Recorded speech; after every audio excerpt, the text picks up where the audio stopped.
Hi viewers அனைவருக்கும் வணக்கம். 12/2/2026 இன்றைய தங்கம் வெள்ளி விலையை பற்றி இந்த வீடியோவில் காண்போம். 22 கேரட் ஆபரண தங்கம் நேற்று கிராம் ஒன்று 14,790க்கு விற்பனையானது. இன்று வர்த்தகம் தொடங்கியவுடன் கிராமுக்கு 190 ரூபாய் குறைந்து 1 கிராம் 14,600க்கு விற்பனையாகிறது. மேலும் ஒரு சவரன் 1,16,800க்கு விற்பனையாகிறது. 24 கேரட் தங்கம் நேற்று கிராம் ஒன்று 16,135க்கு விற்பனையானது. இன்று வர்த்தகம் தொடங்கியவுடன் கிராமுக்கு 207 ரூபாய் குறைந்து 1 கிராம் 15,928க்கு விற்பனையாகிறது.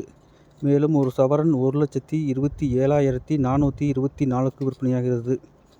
வெள்ளி நேற்று கிராம் ஒன்று 300 ரூபாய்க்கு விற்பனையானது. இன்று வர்த்தகம் தொடங்கியவுடன் எந்தவித விலை ஏற்றமும் இறக்கமும் இன்றி அதே கிராம் 300 ரூபாய்க்கு விற்பனையாகிறது. மேலும் தங்கம் வெள்ளி விலையை பற்றி தெரிந்து கொள்ள சேனலை சப்ஸ்கிரைப் செய்யவும். நன்றி, வணக்கம்.